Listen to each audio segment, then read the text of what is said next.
Alright, so even though I haven't read all the books that I wanted to read from the last book haul, my girlfriend and I, we got just a few more, just 5 more, but I wanted to talk about them anyway. We were just, downtown and where we live, so, well, why not?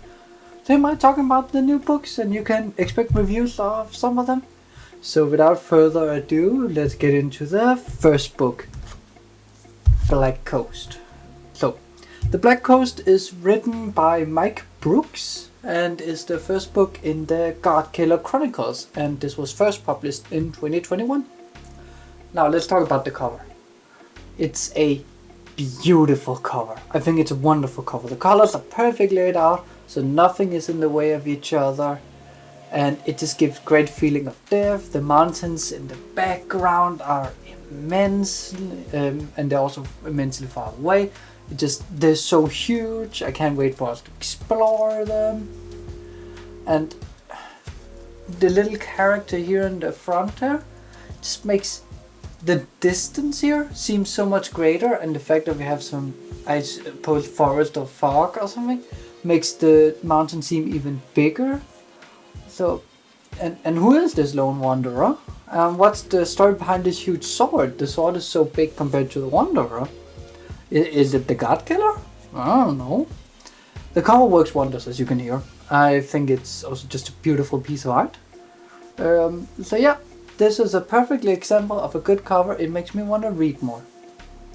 Now, let's move on to House of Earth and Blood. And it is written by Sarah J. Marsh. This is right here with big bold red letters. Always know a book is a author is really well selling with the name of the author. It's because of the title. As you can see, Mike Brooks is not exactly the most famous author.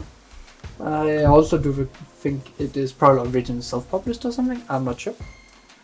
So, anyways, this is the first book in the Crescent City series, as it also says on the cover. The cover is basically giving us all information.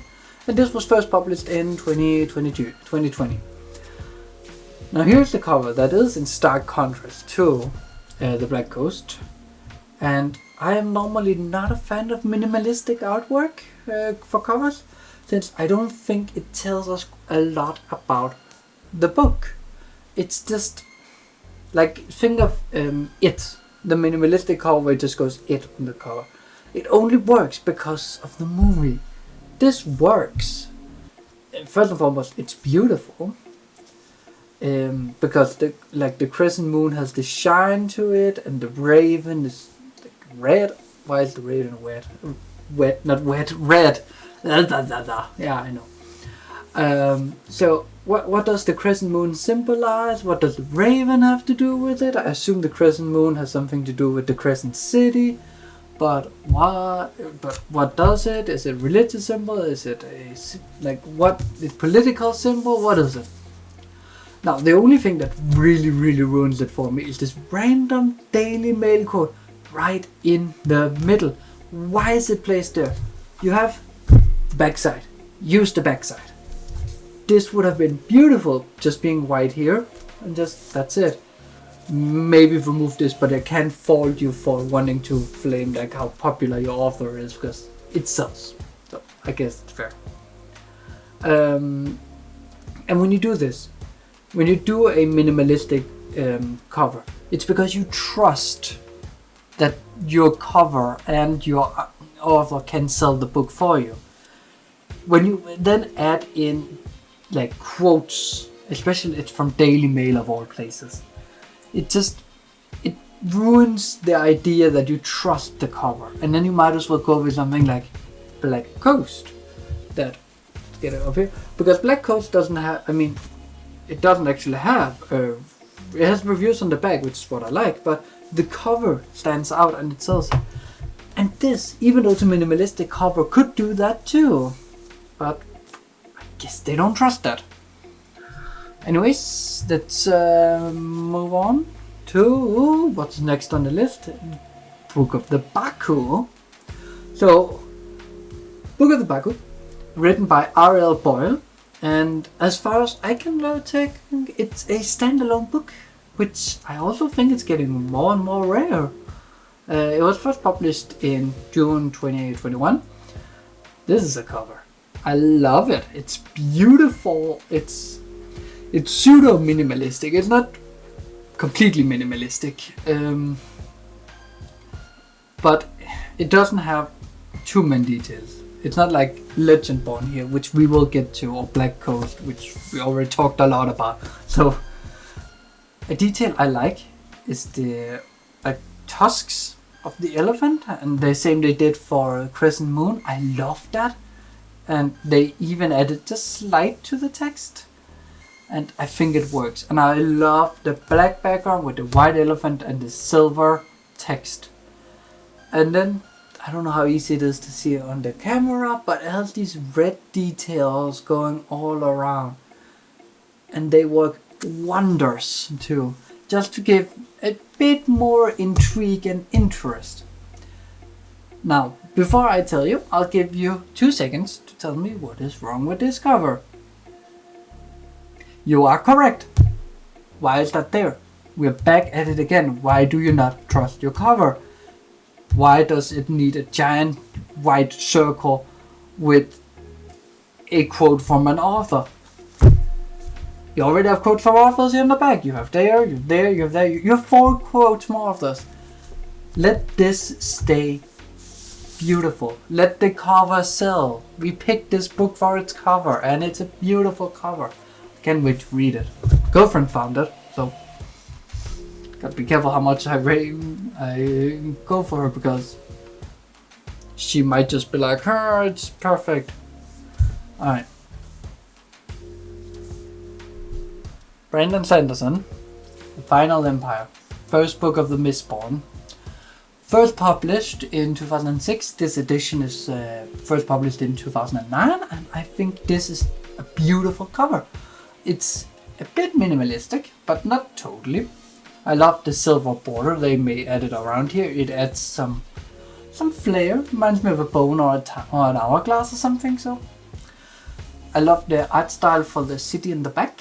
It makes me wonder what city it is with all the spires. Is it a magical city or what is it? I love the character in the middle. Clearly that character is something important. It almost looks like death, like a typical way of portraying death. So maybe it is. But I want to know who it is. I want to know what this magic swirling blue stuff is. Is it just magic? What kind of magic? Yeah, it's just, and it's gonna stand out. Just like House of Earth and Blood. It's not that often you see pure white books. But it works. Now, something that I know, it's Brandon Sanderson. He can stand on his own. I have to make sure it's in kind of focus here, or in the middle. I know he can stand on his own, but something this book does, and none of the other covers do, except for Black Coast. No quotes on the front, nothing. Like, even the Black Coast here has like a sentence to describe a world divided, a world in the edge of war. It's not good. Remove that. No. Let the cover artwork do the work. It's there for a reason, or else you might as well just have a good old-fashioned cloth or leather-bound book. Last book, Legendborn. And it's picking up that there's a face. That's kind of funny.